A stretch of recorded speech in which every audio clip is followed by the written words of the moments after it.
Hi everyone. Today is officially Alien Day. In other words, it's 426 in honor of LV-426 from the first Alien. I wanted to talk about the intelligence of the creature in the Alien universe. In other words, is the creature intelligent? For the purposes of this video, I'll be examining some footage from the first Alien film and the second Alien film. Just enough to get my point across. I won't be examining entire scenes necessarily, just snippets. I wanted to examine a brief snippet from the film Alien in regards to intelligence. Is the creature intelligent? All right, let's go over the bonus situation. We never Can we talk about the bonus situation. Sorry, can I say something? Let's talk about the bonus one. There is a clause in the contract which specifically states any systematized transmission indicating a possible intelligent origin must be investigated. I don't want to hear We it. don't know that's intelligent. I want to go home. And that, my friends, is one of the most important lines in the film, or the idea in regards to whether or not the creature is intelligent. And it is coming from Brett. In the novelization of Alien by Alan Dean Foster, there is a scene, an extended dialogue scene between the decapitated Ash and members of the crew where he suggests talking to the creature. Have you tried talking to the creature? You automatically assume that it was hostile. And this was even something that was mentioned in Aliens, the idea that a proposed scene that never made it into the actual film.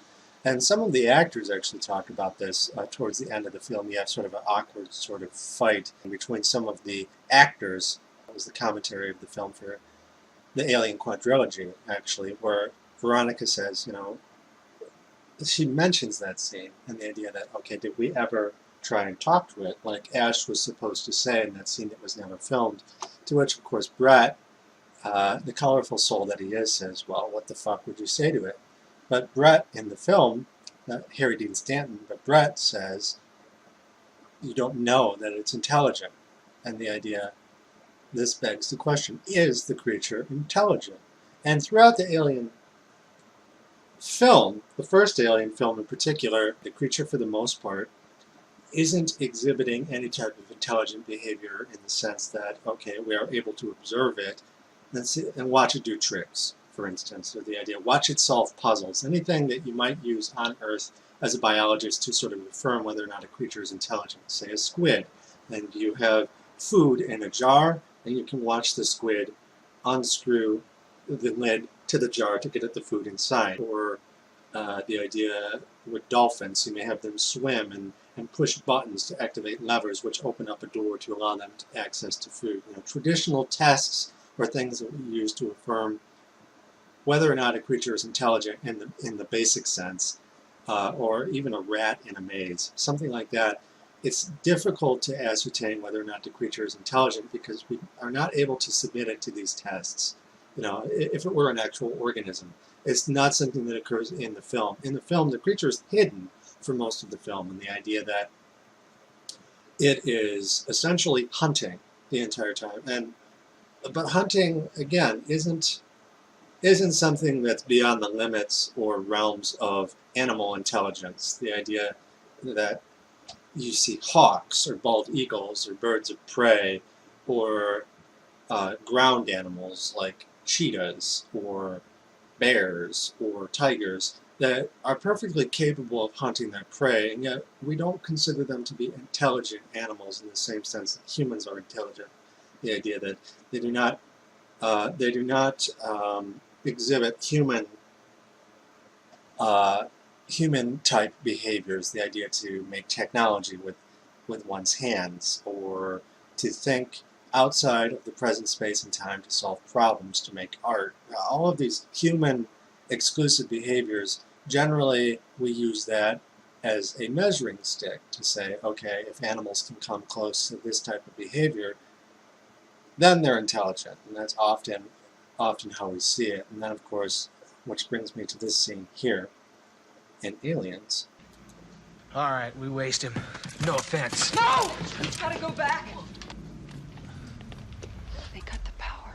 What do you mean they cut the power? How could they cut the power, man? They're animals. I want you to with trackers. And the idea, again, they're animals. They exhibit animal animal-esque behavior in the sense that they hunt for food, they sleep.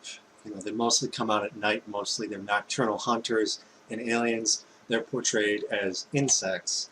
The idea that you have a queen and you have drones, and as Hudson says in the director's cut, maybe it's like an ant hive. And, there's a queen, and she's big, man. She's badass.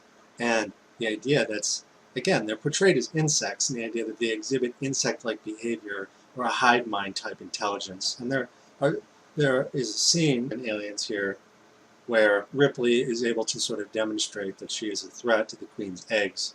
So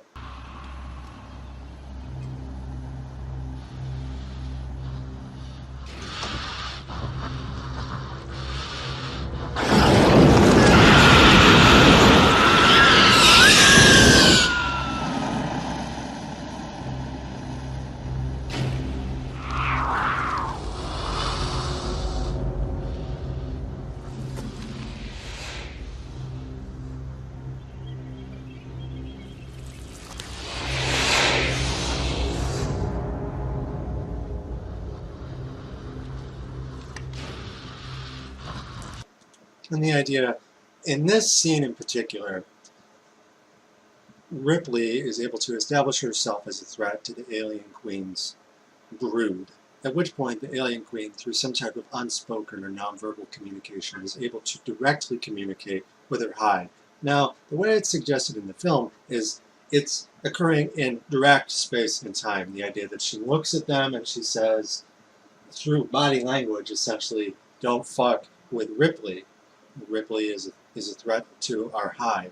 The idea that if you start anything, it's going to cause trouble.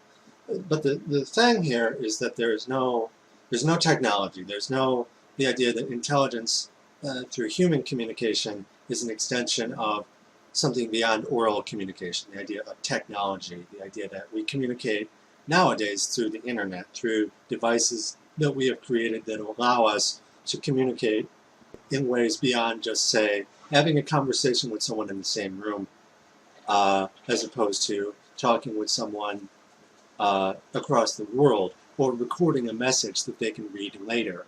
This suggests a certain type of intelligence that is exclusive to humans when compared to other animals on the earth. The idea that we are able not only to create technologies that allow us to communicate with one another outside of the present space and time, but the idea that we are able through human language to convey ideas that are abstract.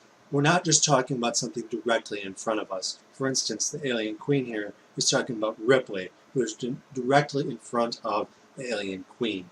It is something that the hive drones can see as well, directly in front of them. And the idea that all of this conversation, it seems intelligent to a certain degree, but it's not the same kind of intelligence as would be exhibited by, say, a human. The idea, a human, for instance, you could remove Ripley from this scene, and you have the queen, who is talking about Ripley in the abstract. She is not present at the time, and she is having a conversation with her drone saying, look, if Ripley comes around, don't fuck with her, give her a wide berth.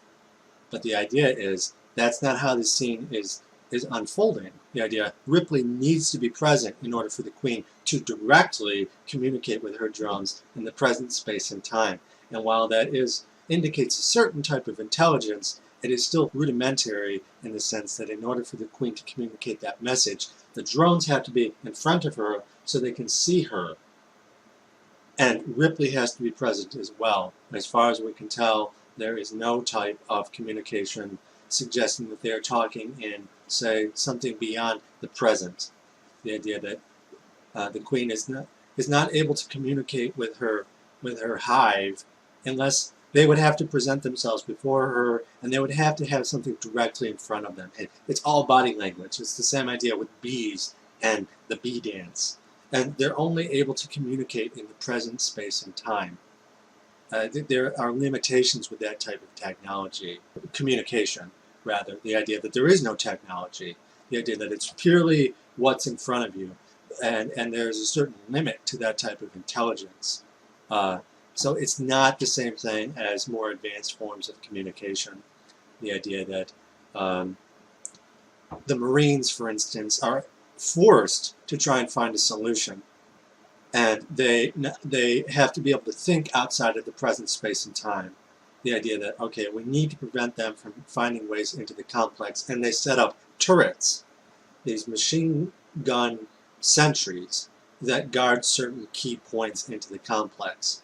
Okay, that takes intelligence, and not only that, it requires the Marines and Ripley to be able to communicate and talk about things that aren't directly in front of them. The idea they're talking about things in the abstract, things that could happen in the future. They have to be able to think and communicate in ways which are concerning things that may or may not happen. It's not the same thing as this scene here. On top of that, they are utilizing technologies that illustrate human intelligence. The idea that you have weapons, technology, sentries, motion trackers, all of these things were created through human communication, human intelligence. The idea, the aliens do not have any of this. The idea, aliens secrete resin from their body to create this hive. And the idea that they do not fashion things from their environment in the same way that humans do. Through intelligence, they are using a designed function of their bodies to secrete this resin, which allows them to create essentially the hive from themselves. It is no different than a spider weaving its web, or bees making wax from their bodies. The idea is not the same thing as a human fashioning an axe out of twine and stone and a stick to chop down a tree. They're not manipulating their environment using their intelligence. They're using a natural function of their bodies. Again, like a spider or a squid shooting ink. That does not take intelligence. That is something instinctual. And the idea, the aliens do not make weapons. For instance, if an alien kills a space marine, it does not collect the fallen colonial marine's pulse rifle and begin shooting it. The idea, the aliens have teeth, they have claws, they have acid blood, they have tails. They're using their natural bodies as weapons. They're not using their intelligence to create weapons which they turn against their perpetrators. So again, it's not quite the same thing. It's akin to a tiger using its teeth and its claws to fight. And again, that does not take intelligence. It takes about as much intelligence to use their natural weapons as it would be for me to get angry and punch someone.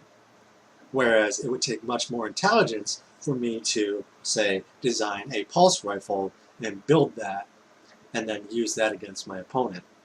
It's the same idea in Star Trek, where you have Captain Kirk fighting Gorn, and the idea that Gorn is this large, powerful lizard, and the human in that equation, Captain Kirk, uses his intelligence to fashion a weapon, albeit in somewhat dubious methods. Again, it is a TV show, and it's hard to say for sure whether or not that would have actually worked. But the concept is good enough to demonstrate, okay, that is what intelligence is from the point of view of a human.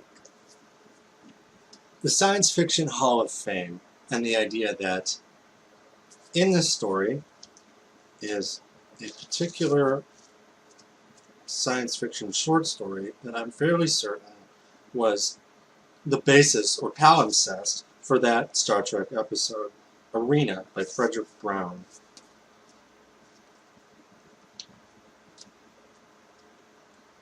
And in the story, Arena, the character Carson is abducted by a higher intelligence and pitted against an alien species, the Rollers.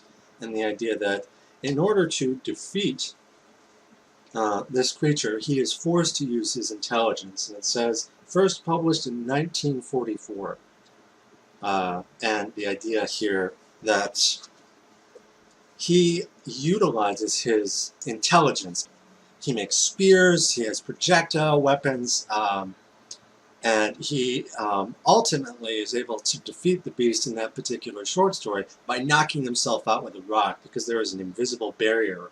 And in order to win the battle, you cannot simply walk through the barrier. You have to use intelligently designed weapons. The idea that you're not resorting to your teeth and your claws, but you're utilizing things that you fashion through intelligence. And in that particular story, he knocks himself out with a stone and he falls through the barrier because he's unconscious. And that's the nature of the barrier. And then when the roller comes to investigate, he had tied to himself a harpoon with a rope. And he pulls it through and he is able to cast it into the roller and kill it. And that is, again, how he wins the battle. It's the same idea with Kirk and Gorn, where Kirk, using his intelligence, is able to fashion unnatural weapons, weapons that are intelligently designed, not simply something that you're born with that you use instinctually, tooth and claw. And that's how the alien beast functions in Aliens, Alien as well. The idea, there is never an instance where we see an alien creating tools. It's constantly relying on its natural weapons, its secreted resin, its acid blood. And again, it's as Parker calls it, it's a defense mechanism. It's acid blood, for instance. And the idea that there are certain things, for instance, its skin, where ash confirms that it has outer layer of protein polysaccharides, and it has a funny habit of shedding its cells and replacing them with polarized silicone, giving it a prolonged resistance to adverse environmental conditions. This is not intelligence. No matter how intelligent I am, I cannot replace my outer epidermis with polarized silicone. It's a byproduct of the alien's design as a creature, not its intelligence. And the idea that the whole point of intelligence is to be able to utilize your environment in such a way that sort of surpasses your natural limitations. And the alien is not able to do that. And that's why humans in the Alien series are constantly able to defeat the creature. The idea that through our intelligence, we are able to utilize fire, we are able to utilize concepts like the emptying of an airlock to suck the creature out into the vacuum of space. This type of intelligent behavior exhibited by Ripley is something that she has to do in her head. She has to form a plan and then act that plan out and improvise, essentially. And this is an intelligent behavior, and it is not something that we see portrayed by the alien in Alien. The alien loses because it is not able to anticipate what Ripley is doing. It doesn't understand that. It merely sees her as lunch, something that it can attack and kill, but it is not able to understand her behaviors or take advantage of the environment in the same way. And other protagonists in the series, or even people who are ultimately destroyed by the alien, utilize technology and their environment and things around them to try and keep the creature at bay. Even if it doesn't work, it is still exhibiting intelligence. The idea, according to Ash, the science officer, most animals fear fire. Yes.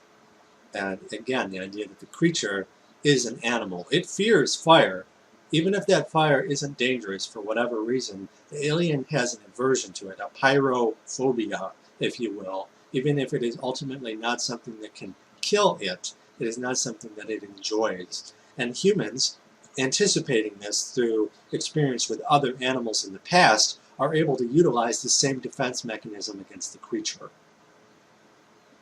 So again, it's further proof that through our intelligence as a species, we are ultimately able to defeat the creature, even if it is a perfect organism, unclouded by conscience, remorse, or delusions of morality. It is still not able to outwit us. The idea that it is a dumb animal, essentially.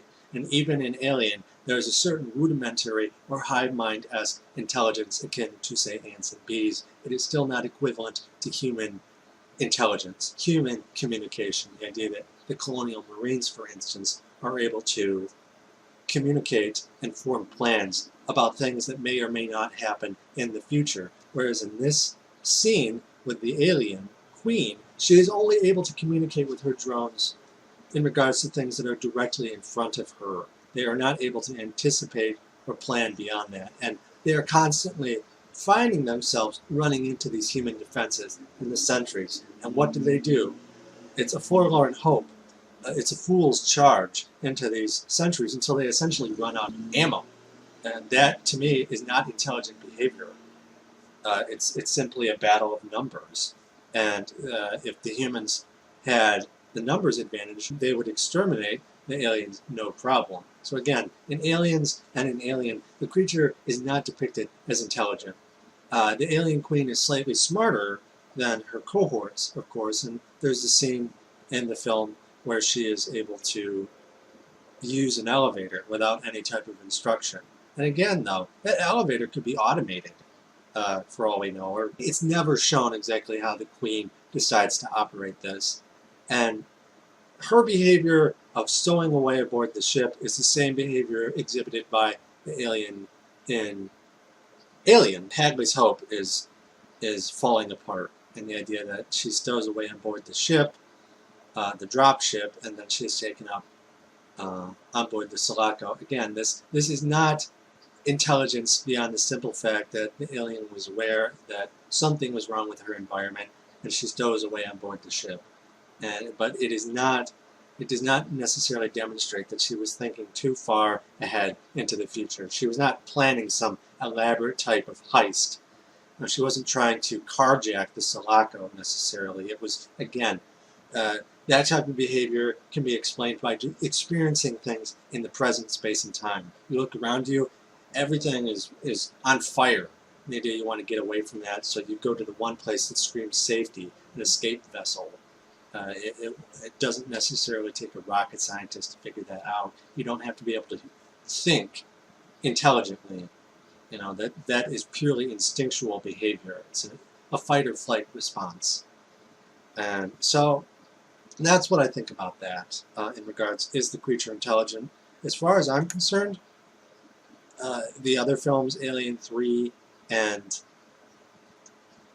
Alien 4, the creature's behavior doesn't necessarily change all that much. You see the same types of tropes and writing devices where in Alien 3 you have a prison planet with a bunch of dumb prisoners who are still able to outsmart the creature. Granted, it's a war of numbers in that case. The creature is simply a killing machine. And in that film in particular, Ripley even compares it to a lion. It goes where the meat is. And the idea that, okay, a lion is not an intelligent creature in the same sense that a human is. It has all of the limitations I've already described. And in Alien 4, it's the same idea. The creature is able, for instance, to figure out a way to escape the holding cells by, they kill, two of the aliens kill a third, and it melts through the floor, and they are able to escape. And again, though, they are utilizing their natural bodies for this process. And the idea that after they get out, they are able to push the button when the investigating soldier goes inside the cell, and it activates the liquid nitrogen defense mechanism, which freezes the soldier and kills him. But again, these are things that you deduce through exposure to things in the present time. It's no different than an experiment like Pavlov's dogs. You exhibit a certain behavior, and you're trained to expect a certain response. But again, it's a very rudimentary intelligence. It is nothing compared to the intelligence that would be needed to, say, design the button and the defense mechanism, the liquid nitrogen defense system. The type of intelligence required to do that is something above and beyond the simplicity of the xenomorph. They simply do not illustrate that kind of intelligence in the films in any shape or form. So yeah, if you like this video, the discussion of whether or not the creature is intelligent, feel free to fave, leave a comment in the comment section, and subscribe to my channel. As well as that, though, one thing that I would appreciate is if you like my stuff, if you could share it on your own Facebook pages or Tumblr or any other type of social media. Don't just like it, but share it. What is more rewarding than anything else is if people see what I'm talking about, and I have a larger audience. It means I'll have more more to say, and it's more rewarding for me knowing that I have people listening to what I'm trying to say. So it means a lot to me if not only can you like it and comment on it and subscribe, but also share it amongst your friends and peers. I would appreciate that quite a bit. Aside from that, thanks for watching, guys, and as further content continues to come out regarding the Alien Covenant, I will continue making videos. So until then, stay tuned.